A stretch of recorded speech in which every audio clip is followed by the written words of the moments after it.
दुनिया में वही शख्स उदास रहता है जो खुद से ज़्यादा दूसरों की परवाह करता है। झुकना बहुत अच्छी बात है, जो कि नम्रता की पहचान है, पर आत्मसम्मान को खोकर झुकना पड़े तो खुद को खोने के समान है। सब लोग यही बोलते हैं कि दुनिया मतलबी है, पर यह कोई नहीं बोलता कि मैं मतलबी हूँ। समय, सत्ता, संपत्ति और शरीर चाहे साथ दे या ना दे, लेकिन समझदारी और अच्छे संबंध हमेशा साथ देते हैं। अहंकार और अकड़ दोनों ही जीवन में सबसे बड़े दुश्मन हैं, क्योंकि ये ना तो आपको किसी के होने देते हैं और ना ही कोई आपका होना चाहता है। पैसा सिर्फ जीवन शैली बदल सकता है, दिमाग, नियत और किस्मत नहीं। जिंदगी में खूबसूरत तो बहुत लोग होते हैं, लेकिन जो जिंदगी को खूबसूरत बनाते ऐसे लोग बहुत कम होते हैं। कभी अपनी तारीफ भी खुद कर लिया करो, क्योंकि बुराई के लिए रिश्तेदार जो बैठे हैं। कलम तभी तक साफ और अच्छा लिख पाती है जब वह थोड़ा रुक कर चलती है। अगर आपकी दिशा सही है तो आपको चिंता करने की कोई ज़रूरत नहीं है, बस आपको ये करना है कि सदैव चलते रहना है। अगर आप उन चीज़ों की कदर नहीं करते जो आपके पास है तो आप कभी खुश नहीं रह सकते। जिंदगी में उतार चढ़ाव और सुख दुख के बाद भी जो आपका साथ ना छोड़े, उस व्यक्ति का आप हमेशा कद्र करें। इंसान वह बन सकता है जो बनने का सपना देखता है। हम क्या करते हैं ये ज़रूरी नहीं, पर जो भी काम करते हैं वह सच्चे मन और दिल से करना चाहिए। दिल में अगर संतोष हो, जहाँ भी जाओगे खुश रहोगे, लेकिन अगर दिल में संतोष नहीं तो कभी भी खुश नहीं रह सकते। दूसरों की बुराई ढूंढने से कोई लाभ नहीं, क्योंकि अगर आप दूसरों की बुराइयां ढूंढेंगे तो उनकी अच्छाइयाँ आपको कभी दिखाई ही नहीं देगी।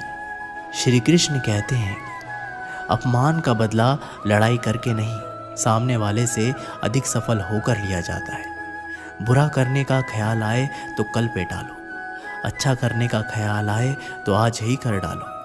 परिवर्तन ही संसार का नियम है। पृथ्वी भी स्थिर नहीं है, ये भी घूमती रहती है। दिन खत्म होने के बाद रात आती है, बहुत गर्मी के बाद बारिश होती है। ये बातें पुष्टि करती है कि परिवर्तनशील संसार का नियम है। इसलिए उन बातों और वस्तुओं के लिए दुखी होने की आवश्यकता नहीं जो निश्चित नहीं है। परिवर्तन स्वीकार करना आपको हर कठिन परिस्थितियों में खुश रहने की शक्ति देता है। जीवन एक बड़ा सफ़र है। आपको हर किसी को जवाब देने और हर चीज़ पर प्रतिक्रिया करने की ज़रूरत नहीं है। यदि समय तुम्हारा इंतज़ार नहीं करता तो तुम सही समय का इंतज़ार क्यों करते हो? स्मरण रहे, जो समय चल रहा है वही तुम्हारे लिए बेहतर समय है। जीवन में संकट आने पर निराश होने की आवश्यकता नहीं है। उनसे नफरत करने की भी कोई ज़रूरत नहीं है, क्योंकि कठिनाइयों के कारण हम मजबूत होते हैं। कठिनाइयाँ हमें जीना सिखाती है। इसके अलावा हमारी हिम्मत और आत्मविश्वास को बढ़ाती है। हमारे अंदर छुपी हुई ताकत और क्षमताओं को प्रदर्शित करने के लिए एक अच्छा मौका देती है। समस्या का समाधान इस बात पर निर्भर करता है कि हमारी सलाहकार कौन है। ये बहुत महत्वपूर्ण है, क्योंकि दुर्योधन शकुनी से सलाह लेता था और अर्जुन श्री कृष्ण से। कामयाब होना है तो एक गांठ बांधो, पाँव भले ही फिसल जाए लेकिन जुबान कभी नहीं फिसलनी चाहिए। परिवार को मालिक बनकर नहीं बल्कि माली बनकर संभालो। जो ध्यान तो सबका रखता है, पर अधिकार किसी पर नहीं जताता है। श्री कृष्ण कहते हैं कि कोई मौका दे तो उसे धोखा मत देना, और कोई धोखा दे तो उसे मौका मत देना। मिलावट का दौर है, हाँ में हाँ मिला लिया करो, संबंध लंबे समय तक टिकेंगे। दीपक इसलिए वंदनीय है क्योंकि वह दूसरों के लिए जलता है, दूसरों से नहीं जलता। खुद की कमज़ोरी जान लेना भी जिंदगी की सबसे बड़ी ताकत है। चलने की कोशिश तो करो, रास्ते पर बिखरे कांटों से ना डरो। आपके साथ दुआएं बहुत हैं। जो चाहा वो मिल जाना सफलता है, जो मिला है उसको जानना प्रसन्नता है।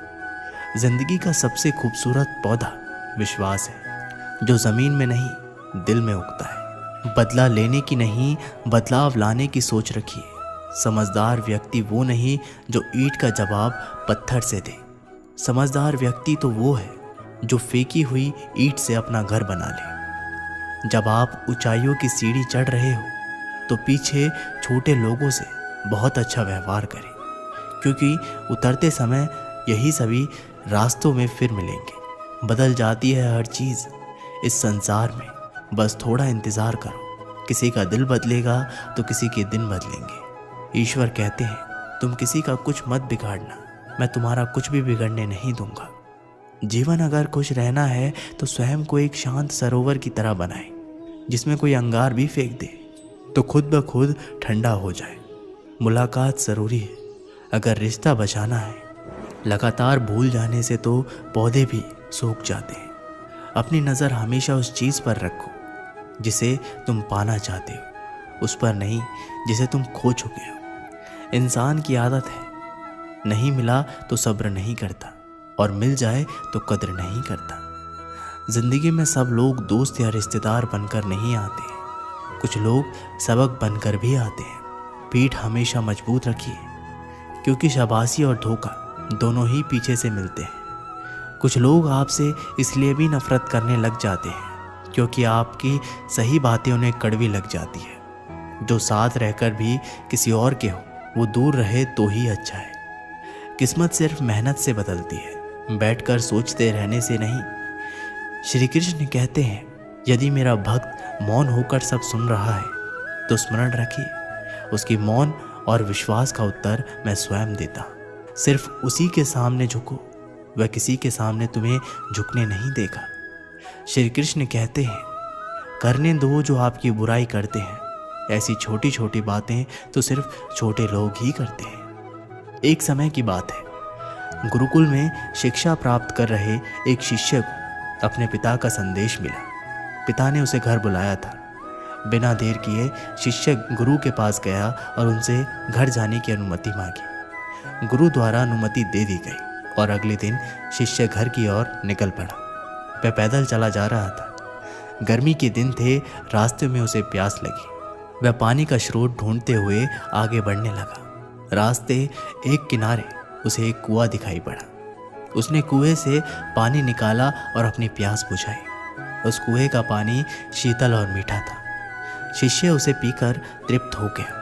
वह आगे बढ़ने को हुआ ही था कि उनके मन में विचार आया, इतना मीठा जल मैंने आज तक कभी नहीं पिया। मुझे गुरुजी के लिए ये जल ले जाना चाहिए। वह भी तो उस मीठे जल का पान करके देखें। ये सोचकर उसने कुएं से जल निकाला और पानी भरने का थैला में भरकर वापस गुरुकुल की ओर चल पड़ा। गुरुकुल में उसे देख गुरुजी ने चकित होकर पूछा, वत्स, तुम इतनी जल्दी लौट आए? शिष्य ने उन्हें अपनी वापसी का कारण बताया और पानी से भरा हुआ जल उनकी ओर बढ़ा दिया। गुरुजी ने वह जल पिया और बोले, वत्स, ये तो गंगा जल की तरह है, इसे ग्रहण कर मेरी आत्मा तृप्त हो गई। गुरु के शब्द सुन शिष्य प्रसन्न हो गया। उसने पुनः गुरु से आज्ञा ली और अपने घर की ओर निकल गया। शिष्य द्वारा लाया गया थैला गुरुजी के पास ही रखा था। उसमें कुछ जल अभी भी शेष था। उस शिष्य के जाने के थोड़ी देर बाद गुरुकुल का एक छात्र गुरुजी के पास आया। उसने वह जल पीने की इच्छा जताई तो गुरुजी ने उसे पानी से भरा थैला दे दिया। छात्र ने पानी से भरे थैले के जल का एक घूंट अपने मुंह में भरा और तुरंत बाहर थूक दिया। वह बोला, गुरुजी, ये जल कितना कड़वा है। मैं तो उस शिष्य की आपके द्वारा की गई प्रशंसा सुन इसका स्वाद लेने आया था, किंतु अब मैं समझ नहीं पा रहा हूँ कि आपने झूठी प्रशंसा क्यों की। गुरुजी ने उत्तर दिया, वत्स, हो सकता है इस जल में शीतलता और मिठास नहीं, किंतु इसमें कोई संदेह नहीं कि इसे लाने वाले के मन में अवश्य है। जब उसने वह जल पिया तो मेरे प्रति मन में उमड़े प्रेम के कारण वह पानी भरने वाले थैले में जल भरकर गुरुकुल वापस लौट आया, ताकि मैं उस जल की मिठास का अनुभव कर सकूं। मैंने भी जब इस जल को ग्रहण किया तो इसका स्वाद मुझे ठीक नहीं लगा, किंतु मैं उस शिष्य के हृदय में उमड़े प्रेम को देखते हुए उसे दुखी नहीं करना चाहता, इसलिए मैंने इस जल की प्रशंसा की। ये भी संभव है कि पानी भरने वाला थैला साफ ना होने के कारण जल का स्वाद बिगड़ गया हो और वह वैसा ना रहा हो जैसे कुएं से निकले जाते समय था। जो भी हो, मेरे लिए वह मायने नहीं रखता। जो मायने रखता है वो है शिष्य का मेरे प्रति प्रेम। उस प्रेम की मिठास मेरे लिए जल की मिठास से अधिक महत्वपूर्ण है। दोस्तों, इस कहानी से हमें सीख मिलती है, हमें किसी भी घटना का सकारात्मक पक्ष देखना चाहिए। नकारात्मक पक्ष देखकर न सिर्फ हम अपना मन मलिन करते हैं, बल्कि दूसरों का भी।